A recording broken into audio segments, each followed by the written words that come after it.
সম্মানিত ভিউয়ার্স, আসসালামু আলাইকুম। প্রাইমারি আইটি সলিউশন ইউটিউব চ্যানেলে আপনাকে স্বাগতম। আজকে চলে আসলাম যে বইয়ের চাহিদা জমা দেওয়ার পর কিভাবে সেটি ডাউনলোড করে দেখা যায়। আমার কাছে অনেকেই প্রশ্ন করেছেন যে বইয়ের চাহিদা তো জমা দিয়ে দিয়েছি, কি পরিমাণ জমা দিয়েছিলাম, কি চাহিদা দিয়েছিলাম সেটা এখন আমার মনে নাই বা এখন আমি জানতে চাই। তো আজকে এই ভিডিওর মাধ্যমে জানিয়ে দিব যে কিভাবে আপনার বিদ্যালয়ের যে চাহিদাগুলো জমা দিয়েছেন তা ডাউনলোড করে রাখবেন বা দেখতে পারবেন। তো আমি কথা বাড়াবো না, চলে যাব মূল ভিডিওতে। মূল ভিডিওতে যাওয়ার আগে আপনাদের কাছে একটা রিকোয়েস্ট করতে চাই, আপনারা যদি চ্যানেলে নতুন হয়ে থাকেন তাহলে অবশ্যই চ্যানেলটি সাবস্ক্রাইব করবেন, আর যদি অলরেডি সাবস্ক্রাইব করে থাকেন তাহলে অসংখ্য ধন্যবাদ। তো চলুন শুরু করা যাক। তো আপনারা একটা ব্রাউজার ওপেন করে নেবেন। ব্রাউজার ওপেন করে নিয়ে IPEMIS এর পোর্টালে প্রবেশ করবেন। প্রবেশ করার পরে প্রধান শিক্ষকের আইডি পাসওয়ার্ড দিয়ে লগ ইন করবেন। তো আমি প্রধান শিক্ষকের আইডি পাসওয়ার্ড দিয়ে ইতিমধ্যে লগ ইন করে নিয়েছি। লগ ইন করে নেওয়ার পরে আপনারা চলে আসবেন এই বা পাশে আসার পরে এই যে ড্যাশবোর্ড, এই ড্যাশবোর্ডের এখান থেকে খুঁজে নেবেন এই যে বার্ষিক পাঠ্যপুস্তক বিতরণ, এই অপশনটি খুঁজে নেবেন। এই অপশনটি খুঁজে নেওয়ার পরে এখানে ক্লিক করে দিবেন। ক্লিক করে দেওয়ার পরে দেখেন প্রথমে আছে বার্ষিক চাহিদা, তারপরে আছে বইয়ের চাহিদা। তো এই বইয়ের চাহিদার উপরে ক্লিক করে দিবেন।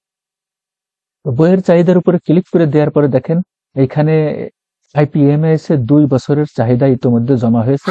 এটা হচ্ছে 24 সালের, এটা হচ্ছে 25 সালের। তো আমাদের যেটা দরকার, আমাদের 25 সালের দরকার, এই জন্য আমি 25 সালের চাই ক্লিক করবো। এই যে ডান দিকে দেখেন দেখুন অপশন রয়েছে, এগুলো কিন্তু অলরেডি জমা হয়ে গেছে, এই জন্য এরকম আসতেছে। এই দেখুন অপশনে ক্লিক করে দিতে হবে। দেখুন অপশনে ক্লিক করে দেওয়ার পরে কিন্তু আপনার বিদ্যালয়ে 25 সালের জন্য কতগুলো বইয়ের চাহিদা আপনি পাঠিয়েছেন সেই তথ্য কিন্তু এখান থেকে দেখাবেন। দেখেন এই যে প্রথম শ্রেণী, এই যে দ্বিতীয় শ্রেণী, এই যে তৃতীয় শ্রেণী, এই যে চতুর্থ, এই যে পঞ্চম।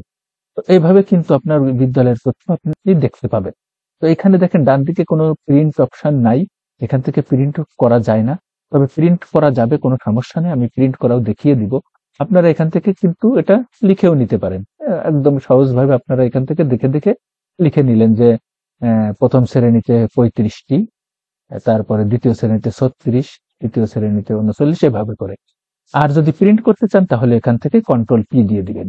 তো আমি Ctrl P দিয়ে দিচ্ছি। Ctrl P দিয়ে দেওয়ার পরে কিন্তু দেখেন এই যে প্রিভিউ আকারে দেখাচ্ছে 2 পৃষ্ঠায় আপনার সমস্ত বইয়ের চাহিদা এখান থেকে পেয়ে যাবেন। তো এখন এই যে সেভ টু PDF এখানে রয়ে গেছে, এই যে এখানে সেভ অপশনে চলে আসবেন। সেভ অপশনে আসার পরে এটা কোথায় রাখবেন আমি দিয়ে দিচ্ছি ডেস্কটপ। এখানে ডেস্কটপ সিলেক্ট করে দিলাম, ডেস্কটপ সিলেক্ট করে দিয়ে আমি সেভ অপশনে ক্লিক করলাম।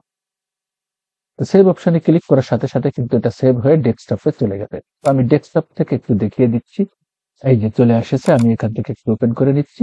দেখেন এটি কিন্তু এবার ওপেন হয়ে গেল। এই যে প্রথম শ্রেণী, দ্বিতীয় শ্রেণী, তৃতীয় শ্রেণী, চতুর্থ শ্রেণী, পঞ্চম শ্রেণী। তো এভাবে করে কিন্তু এই তথ্য ইতিমধ্যে সংগ্রহ করে না রাখেন বা আপনি ভুলে যেয়ে থাকেন, তাহলে এভাবে করে আপনার বিদ্যালয়ের বইয়ের চাহিদাগুলো সংরক্ষণ করে রাখতে পারেন।